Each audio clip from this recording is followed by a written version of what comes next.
प्रसिद्ध राष्ट्र दिवस हैं जिनमें से एक आज है। 15 अगस्त के दिन हम लोग स्वतंत्रता दिवस मनाते हैं। 2 अक्टूबर के दिन हम लोग गांधी जी की जयंती का दिवस मनाते हैं और भी कई सारे दिवसों को मनाते हैं।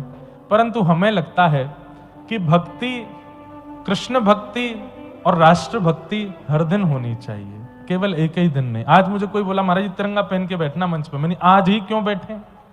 बैठे तो फिर रोज बैठे। तिरंगा तो रोज पहन के बैठना चाहिए, आज ही क्यों बैठे? आज के दिन ही कई लोग गालों पे भी तिरंगा लगवाते हैं, तिरंगा वाले पटका पहनते हैं। हमको पता नहीं क्यों ऐसा लगता है कि एक ही दिन क्यों? अब नवरात्रि में भाई लोग और कई परिवारी लोग छोटी छोटी बालिकाओं को घर में बुला करके उनका पूजन करते हैं, चरण धोते हैं, उनको होते हैं। अरे महाराज 9 दिन में अगर कोई पिता बेटी पर गुस्सा भी करे तो सब अरे भाई नवरात्रि चल रही है, अभी लाली पे गुस्सा नहीं। ये नवरात्रि 9 ही दिन की थोड़ी होती है, हर दिन होना चाहिए। एक स्त्री का पूजन, एक बालिका का पूजन, एक बालिका का सम्मान तो हर दिन होना चाहिए। तो ये जो हमने पूरे साल भर में कुछ दिन राष्ट्र को, कुछ दिन ठाकुर जी को, कुछ दिन देवी आराधना को दिए हैं, हमें लगता है 365 दिन ये होना चाहिए, ये एक दिन का विषय नहीं होना चाहिए। आज के दिन तो इतनी राष्ट्रभक्ति जग जाती है, सुबह सुबह अभी वंदे मातरम चल रहा है, कहीं पर राष्ट्रगान, कहीं राष्ट्रगीत, कहीं तिरंगा फहराया जा रहा है, और कल कुछ नहीं होगा, 27 जनवरी को नहीं होगा। ऐसे ही नवरात्रि में होता है, 9 दिन तक तो बिल्कुल व्रत करते हैं, और जहां दशमी लगी, एकादशी गई, द्वादशी को महाराज भारतवर्ष के मुर्गों की सामत आ जाती है। बोले 9 दिन तो तुम बच गए, अब कहां भागोगे? मछलियों की सामत आ जाती है। ऐसे नवरात्रि का क्या फायदा? ऐसी रामनवमी, जन्माष्टमी का क्या फायदा जहां पर केवल एक ही दिन ही ठाकुर की आराधना में हम पूरा सर्वस्व लगाते हैं। इसलिए ये गणतंत्र दिवस, स्वतंत्रता दिवस और राष्ट्रभक्ति का तो हर दिन होना चाहिए। इस राष्ट्र को बार बार प्रणाम करते हैं जिस राष्ट्र में हम जन्मे हैं, और इस राष्ट्र को बार बार प्रणाम करते हैं जिस राष्ट्र ने इतने भक्तों को जन्म दिया है। इस राष्ट्र को बार बार प्रणाम करते हैं जिस राष्ट्र ने साक्षात ठाकुर जी को जन्म लेने के लिए यहां आना पड़ा। ऐसे इस राष्ट्र भारत को हम बारंबार वंदन करते हैं, बारंबार प्रणाम करते हैं, बारंबार नमन करते हैं। आप सबको बहुत बहुत बधाई। अब आज ठाकुर जी का भी जन्म उत्सव होना है, तो अब कथाक्रम में आगे बढ़ेंगे, बाकी की चर्चाएं वहां करते करते और ठाकुर जी के जन्मोत्सव तक पहुंचेंगे।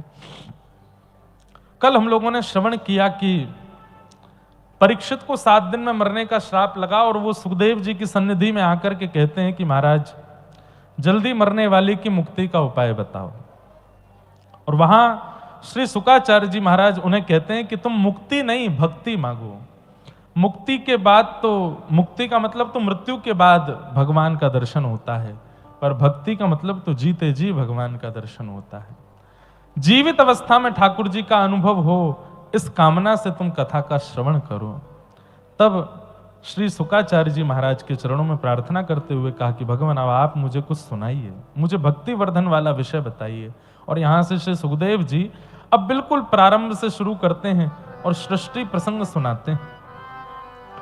सृष्टि प्रसंग सुनाते हुए उद्धव और विदुर जी का संवाद, और वहीं विदुर मैत्रेय का संवाद, और संपूर्ण कथा का क्रम सुनाना प्रारंभ करते हैं। सृष्टि में सबसे पहले मानव रूप में मनु महाराज का आगमन हुआ, जिन्हें हम स्वयंभू मनु कहते हैं। सब लोग बहुत ध्यान से सुनिए। स्वयंभू मनु, हम लोग बंदरों की संतान नहीं हैं, हम स्वयंभू मनु की संतान हैं। उन्हीं को आदि मानव, आदि मतलब पहला मानव कौन था पृथ्वी का? स्वयंभू मनु। जब पृथ्वी की रचना कर दी ब्रह्मा जी ने, उद्भिद, स्वेदज, जरायुज, अंडज आदि आदि सब कुछ बना दिया, उसके बाद ब्रह्मा जी ने विचार किया कि इस पृथ्वी पर अब कौन जाए। तब अपने अंग को ही 2 रूपों में परिवर्तित किया, जिसमें बाम अंग से शत्रुपा और दाहिने अंग से स्वयंभू मनु प्रकट हुए। और इन दोनों के 3 पुत्री और 2 पुत्र हुए। आकुति, देवहूति, प्रसूति ये 3 बेटी हैं। प्रियव्रत और उत्तानपाद ये 2 पुत्र हैं। तो पृथ्वी पर सबसे पहले आने वाले मानव कौन है? स्वयंभू मनु। उनकी 3 पुत्री हुई, उनमें से एक पुत्री का प्रसंग हम लोग अब सुनेंगे, जिनका नाम है देवहूति। बिल्कुल शांति से सब लोग श्रवण कीजिए। देवहूति माता, इनका विवाह हुआ कर्दम नाम के ऋषि के साथ में। ये कर्दम ऋषि ब्रह्मा जी की छाया से प्रकट हुए थे और इन्होंने 1000 वर्ष तक तपस्या की। 1000 वर्ष बाद जब ठाकुर जी प्रसन्न हुए, प्रकट होकर के बोले वरदान मांगो, क्या चाहिए? तब इन्होंने वरदान मांगा। क्या वरदान मांगा? कि तथा सचाहम परिवोढुकाम समानशीला गृहमेदधेनुं क्यूपेमानमूलमशेषमूलम् दुराशय काम दुदांघ्रिपश्य। बहुत सावधानी से सुनिएगा। और जिन लोगों के विवाह नहीं हुए हैं अभी तक, वो इस श्लोक को याद कर लीजिएगा और नित्य ठाकुर जी से यही श्लोक बोलना है। अब विवाह हो जाएगा इसकी गारंटी नहीं है, पर जिससे होगा वो अनुकूल होगा आपके। 1000 वर्ष तक तपस्या की स्वयंभू मनु ने, और स्वयंभू मनु की जब तपस्या से प्रसन्न होकर नारायण प्रकट हो गए शंख चक्र गदा पद्म धारण करके, तो कहा वरदान मांगो, क्या चाहिए? तब उन्होंने ये श्लोक कहा और कहा भगवान एक ही वरदान दीजिए। बोले क्या? मैं आपसे जितना प्रेम करता हूं, मैं आपकी जितनी सेवा करता हूं, मैं आपकी जितनी भक्ति करता हूं, मुझसे भी 100 गुना ज्यादा प्रेम, भक्ति और सेवा करने वाली एक कन्या से मेरा ब्याह हो जाए, ये कृपा कर दो। ऐसा वरदान ना पहले कभी किसी ने मांगा था, ना आज तक कोई मांग पाया ठाकुर जी से। क्या मांग रहे हैं? 1000 वर्ष के तप के फल में कोई ये मांगता है कि नाथ कोई ये मांग ले मुझे सुंदर कन्या मिल जाए, मेरा सुंदर पति से ब्याह हो जाए, अच्छे धनवान संपत्तिवान परिवार में हो जाए, ये सब बोलते हैं लोग।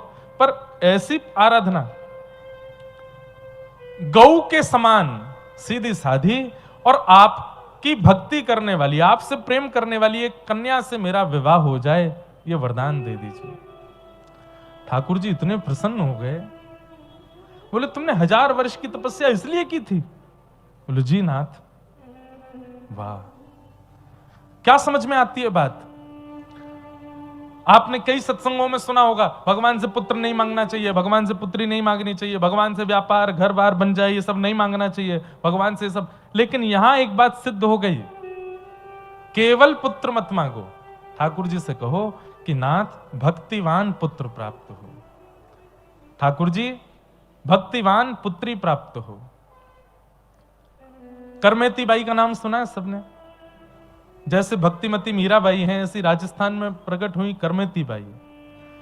करमेती बाई जी के प्रसंग में आता है कि उनके पिताजी ब्राह्मण कुल में थे, कथा आदि करते थे, संतान हुई नहीं, तो अपनी कुल देवी से हट करके गए कि मैं कुल देवी के पास जा रहा हूं, मुझे पुत्री की, मुझे संतान चाहिए, और अगर मुझे संतान का आशीष नहीं दिया तो मैं अपनी बलि चढ़ा करके आ जाऊंगा देवी के ऊपर।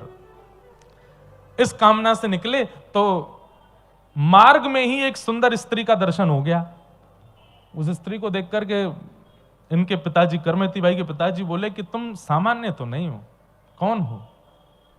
बोले मुझे नहीं पहचाने, मैं तुम्हारी कुल देवी हूं। तो तुरंत चरणों में गिर गए, बोले मां आप यहां प्रकट हो गए।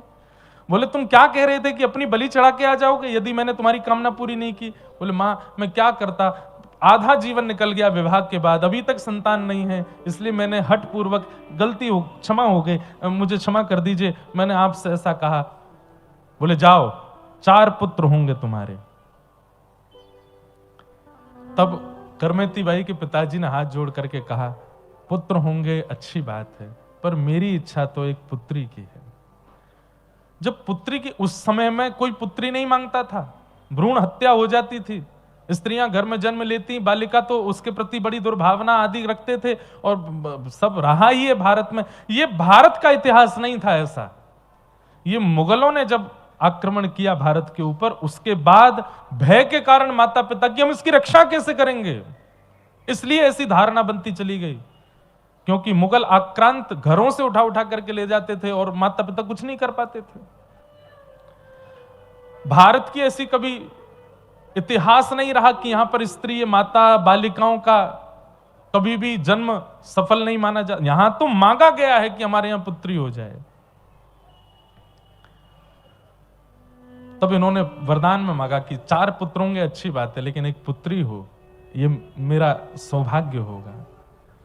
तब मां इनकी कुलदेवी इतनी प्रसन्न हो गई और प्रसन्न होकर के कहा, बोले मैंने बस इतना कहा था 4 पुत्र होंगे, उनका व्यवहार स्वभाव कैसा होगा मैंने ऐसा कुछ नहीं कहा था, लेकिन अब मैं वरदान देती हूं, तुम्हारी 5वीं पुत्री होगी, और वो पुत्री इतनी भक्तिमय होगी, इतनी भक्तिवान होगी, इतनी शीलवान होगी, इतनी करुणावान होगी, उसका चरित्र व्यास मंचों से गाया जाएगा, और उसको दर्शन देने के लिए स्वयं साक्षात श्री योगेश्वर कृष्ण प्रकट होंगे और उसको अपनी पत्नी रूप में स्वीकार करेंगे। वरदान है मेरा। संतान की कामना नहीं करनी चाहिए, पर भक्तिवान संतान हो यह तो मांगना चाहिए कि नाथ या तो संतान हो नहीं। जननी जने तो भक्त जन के दाता की सूर, नहीं तो जननी बांझ रहे काय गवावे नूर। मां का तो सौभाग्य होगा या तो वो देशभक्त को जन्म दे या ठाकुर जी के भक्त को जन्म दे। ये बिचले नहीं होने चाहिए घर में, जो ना भक्ति करते हैं, ना राष्ट्र की भक्ति से कोई मतलब, ना ठाकुर जी की, केवल पूरे दिन उड़ाने के लिए आए हैं पिताजी का धन। ऐसे पुत्रों को जन्म दे करके तो मां की कुक्षी अपने आप को दुर्भाग्य मानती है। जननी जने तो भक्त जन, या तो राष्ट्र भक्त हो या ठाकुर जी का भक्त हो। इसलिए जो नव विवाहिता यहां बैठी हैं या जिनका विवाह जीवन में कभी होगा, ऐसे पति पत्नियों को या ऐसे स्त्री पुरुषों से हमारी प्रार्थना, नित्य ठाकुर जी से प्रार्थना करना विवाह के बाद। पहले तो ब्याह से पहले ही प्रार्थना करो कि जो मिले जीवन संगी वही भक्त हो, और जब वो भक्त मिल जाए तो फिर नित्य प्रार्थना करना कि संतान हो तो भक्त हो, या तो देशभक्त हो या आपका भक्त हो, सामान्य नहीं होना चाहिए। तो यहां इन्होंने कहा कि मेरे को ऐसी कन्या से मेरा विवाह हो जाए जो आपकी परम भक्त हो। तो ठाकुर जी इतने प्रसन्न हो गए कि ठाकुर जी की प्रसन्नता के कारण नेत्रों से अश्रुबिंद गिरने लगा, और प्रसन्न होकर के ठाकुर जी ने कहा, स्वयं करदम चिंता मत करो, इस पृथ्वी के प्रथम मानव स्वयंभू मनु की पुत्री है, उसका नाम है देवहूति, वो तुमसे भी ज्यादा मेरी भक्ति करती है, उसी से तुम्हारा ब्याह होगा। दुनिया के संबंध कराने वाले बिचौलिया अलग अलग होते हैं, पर करदम ऋषि के बिचौलिया ठाकुर जी हैं। ठाकुर जी आके बोल के गए उसकी कन्या से ब्याह होगा तुम्हारा। और करदम ऋषि जाते जाते बोल रहे हैं, ठाकुर जी कब होगा ब्याह, ये और बता जाओ। ठाकुर जी बोले कब करना है, बोले जल्दी से जल्दी करवा दो, बस 1000 साल तो निकल गए तपस्या में। ठाकुर जी बोले परसों हो जाएगा, परसों ही होगा तुम्हारा ब्याह। लेकिन ठाकुर जी भी जाते जाते बोलने लगे, करदम एक बात और बोलो, पूछनी है। बोले क्या? तुमने मुझे नहीं मांगा, 1000 वर्ष की तपस्या के बाद तुम मेरी कामना भी तो कर सकते थे। बोले नाथ आपको मांग लूंगा तो आपको देख लूंगा, देखने के बाद में एक समय आएगा नेत्र थक सकते हैं, मैं शरीर की कोई गारंटी नहीं लेता, एक समय आएगा कि मेरी आंखें थक सकती हैं, मेरे हाथ पैर आपकी सेवा में थक सकते हैं, पर आपको ना मांग करके एक भक्त जीवन साथी मांगूंगा, तो दोनों एक दूसरे के साथ में बढ़िया कीर्तन संकीर्तन कथा सुनकर के नित्य ऊर्जा में रहेंगे और नित्य आपकी भक्ति में हमारा वर्धन होता रहेगा। इसलिए नाथ मैंने भक्त जीवन साथी मांगा। ठाकुर जी जाते जाते बोले, सुनो भाई, हम तुमसे बड़े प्रसन्न हैं, तुमने एक वरदान मांगा, लेकिन एक हम अपनी तरफ से देना चाहते हैं। करदम ऋषि बोले क्या? बोले एक वरदान तुमने मांगा तो हमने दे दिया कि करदम ऋषि की स्वयंभू मनु की पुत्री से तुम्हारा ब्याह होगा, एक वरदान हम अपनी तरफ से दे रहे हैं। बोले क्या? तुम्हारे घर पुत्र बन के मैं ही आऊंगा, मैं ही तुम्हारा पुत्र बन के आऊंगा।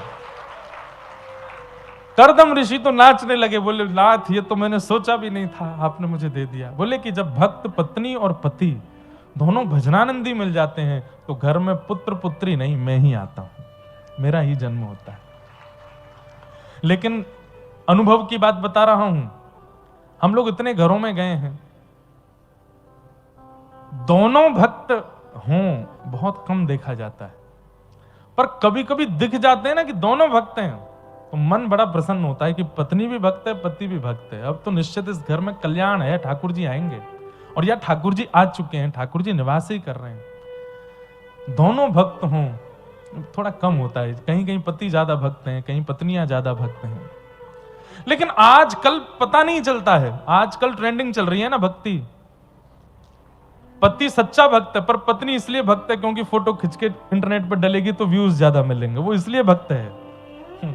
तो आजकल तो थोड़ा मुश्किल हो गया पहचान करना, पर भैया सात्विक दोनों यदि भक्त हैं, सात्विक भक्ति दोनों के अंदर है, तो ठाकुर जी आएंगे आएंगे आएंगे, निश्चित आएंगे। स्वयंभू ठाकुर जी कहकर के चले गए। स्वयंभू मनु की पुत्री देवहूति के साथ में करदम ऋषि का विवाह हुआ। और विवाह के बाद, अब प्रसंग तो बहुत बड़ा है, 9 पुत्रियों ने जन्म लिया। 9 पुत्रियों के बाद एक दिन करदम ऋषि को लगा कि मैंने तो ब्याह इसलिए किया था कि भक्ति वर्धन हो, ये तो बहुत बड़ा परिवार हो गया मेरा, 9 बेटियां। वन में जाने लगे, बोले कि देवी अब तुम संभालो बच्चों को, मैं तो वन में जाता हूं। बोले इनका ब्याह करके जाओ, पिता हो आप, पुत्र होते तो नहीं कहती, पर पुत्रियां हैं, ब्याह करके जाओ। तो 9 पुत्रियों का विवाह किया। बोले अब मैं जाता हूं वन में। अब बेटियां चली गई अपने घर, और शत्रु देवहूति माता अकेली रह गई। और यहां पर स्वयंभू ये करदम ऋषि कहने लगे मैं वन में जा रहा हूं। तो देवहूति माता बोली अब मैं अकेली, मैं कहां रहूंगी, एक पुत्र होता तो उसके सहारे जी लेती। तब करदम ऋषि बोले अरे भगवान ने अपना वचन नहीं निभाया, वो बोले थे कि पुत्र बन के आएंगे। तब दोनों ने कुछ समय का व्रत किया ठाकुर जी से प्रार्थना करके, और जब 10वीं संतान प्रकट हुई तो उसके रूप में साक्षात भगवान कपिल का प्रादुर्भाव हुआ। बोलो कपिल भगवान की। जिन कपिल भगवान की चरण रज इस पश्चिम बंगाल की भूमि को प्राप्त हुई है। कहां? गंगा सागर में। आज भी कहते हैं कि कपिल भगवान गंगा सागर में आज भी विराजमान है, और कोई परमनिष्ठ भक्त जाता है तो उसको आज भी अनुभव कपिल भगवान का हो जाता है। कपिल भगवान का जन्म हुआ, धीरे धीरे आप बड़े हुए, पिताजी वन में चले गए। देवहूति माता ने एक दिन कपिल भगवान, मां को पता था कि भगवान ही है, एक दिन ठाकुर जी के चरणों को पकड़ करके बोली थोड़ी देर के लिए भूल जाइए कि मैं आपकी मां हूं, मैं भूल जाती हूं आप मेरे पुत्र हो, आप भगवान हो मैं भक्त हूं, मेरे कुछ जिज्ञासाएं हैं उनका समाधान करो। बहुत सुंदर प्रसंग है कपिल देवहूति संवाद। देवहूति माता ने पहला प्रश्न किया है ठाकुर जी से, क्या? कि निर्वेणा नितराम भूमल असद इंद्रिय तर्षणात् येन संभाव्यमानेन प्रपन्नाधम तम प्रभो। बहुत ध्यान से सुनिएगा। देखो, रसगुल्ला खाने का अधिकार तभी मिलता है जब आपकी शुगर लेवल कम हो। ठाकुर जी का जो जन्मोत्सव है ना, वो रसगुल्ला है, और ये जो कथाएं हैं ना, ये शुगर लेवल को कम करने की औषधियां हैं। ये ज्ञान परक कथाएं, वैराग्य परक कथाएं, इनको जरूर सुनिए ध्यान से, तभी ठाकुर जी का जन्म होगा हृदय में। इसलिए इन प्रसंगों में ऐसे मत हो जाया कीजिए कि बड़ा कठिन है, बड़ा क्लिष्ट प्रसंग है, ज्ञान वर्धक है या वैराग्य वर्धक है। इनको सुनिए, बहुत कुछ प्राप्त होता है इन भावों से। और कल से तो रसगुल्ला, गुलाब जामुन, संदेश, ऐसी कथाएं हैं, ठाकुर जी की व्रज की लीला है। तो इसलिए आज थोड़ा ये ज्ञान परक भाव सुनिए, कितना सुंदर प्रसंग है। देवहूति माता कहती है, नाथ मैं अपनी शरीर की समस्त इंद्रियों की इच्छा पूरी करते करते हार चुकी हूं, पर मेरी इच्छाएं पूरी नहीं हो रही हैं, और इनकी इच्छा पूरी करने के चक्कर में हम नरकगामी हो जाते हैं। कृपा करके ऐसा कोई उपाय बताओ कि शरीर की इंद्रियों की इच्छाएं समाप्त हो जाएं। हमारी इंद्रियां शांत नहीं होती। आपको ऐसा लगता है कि एक पुचका खा लोगे तो जीव शांत हो जाएगी। आपकी इच्छा समाप्त हो जाएगी ना। वो थोड़ी देर के लिए न्यूट्रल फॉर्म में चली जाती है बस, पर 1-2 दिन बाद वो फिर से इच्छा प्रकट होने लगती है। अच्छा, पुचका खाने वाले, संदेश खाने वाले, रसगुल्ला खाने वाले, स्ट्रीट फूड खाने वाले, हम केवल